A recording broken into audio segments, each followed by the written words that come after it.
કેમ છો મિત્રો?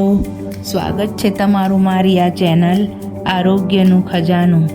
તો આજે આપણે તૈયાર કરીશું એક મેજિકલ રેમેડી જે તમારા વાળને હેર ફોલ થતાં અટકાવે છે અને હેર ગ્રોથ વધારે છે. એકદમ સિમ્પલ ઇન્ગ્રેડિયન્ટ્સથી તૈયાર કરીશું અને તે છે મેથીના દાણા. તો સૌપ્રથમ 2 મોટા ચમચા મેથીના દાણાને સારી રીતે ધોઈને 1 રાત પલાળી રાખવા, જેથી મેથીના દાણામાં જે ન્યુટ્રિશન છે તે રિલીઝ થઈ જાય.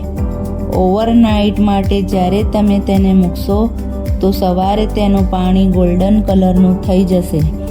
તો આ જ ગોલ્ડન પાણીને તમે એક પેનમાં લઈ અને તેમાં વધુ 1 વાટકી જેટલું પાણી લઈ ધીમી આંચ પર તેને ઉકળવા દેવું, જેથી તેમાં રહેલા ન્યુટ્રિશન રિલીઝ થઈ જાય.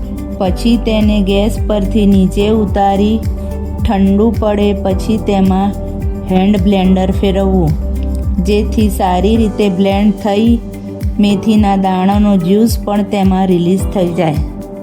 અને પછી તેને ગરણી વડે ગાળી લેવું. મેથીના દાણા કેટલા પોટન્ટ ઇન્ગ્રેડિયન્ટ્સ છે કે માત્ર એક જ વખતમાં તમારા વાળને હેર ફોલ થતાં અટકાવે છે. મેથી દાણામાં આયર્નની કન્સિસ્ટન્સી એટલી હોય છે કે તમે હેરાન રહી જશો, જે તમારા વાળને સ્ટ્રેન્થ પ્રોવાઈડ કરશે, જે એક જ એપ્લિકેશનમાં તમારા વાળને ટાઈટ કરી દેશે અને હેર ફોલિકલ્સને બહાર નથી આવવા દેતી. આ તમે ટ્રાય કરીને ચેક કરી શકો છો. અને પછી તેમાં વિટામિન ઈની કેપ્સ્યુલ નાખવી, જે તમારા વાળને શાઇની અને રિપેર કરે છે. પછી બંનેને સારી રીતે મિક્સ કરી એક પંપ બોટલ અથવા સ્ક્વીઝ બોટલમાં સ્ટોર કરી શકો છો, જે તમારા માટે કમ્ફર્ટેબલ છે. અને વધેલા મેથી દાણાને ગરણીમાં તેને મિક્સરમાં નાખી પેસ્ટ બનાવી તેનું માસ્ક બનાવી વાળમાં લગાવી શકો છો. જો તમે બોયઝ છો તો તેને લગાવી શાવર કેપ પહેરી 15થી 30 મિનિટ રાખી નોર્મલી વોશ કરી શકો છો.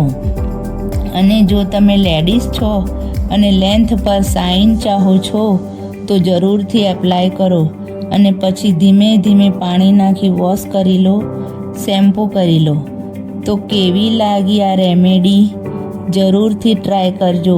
અને તમને મારી આ વિડીયો સારી લાગી હોય તો મારી આ ચેનલને લાઈક કરી, શેર કરીને સબસ્ક્રાઈબ જરૂરથી કરજો. ધન્યવાદ.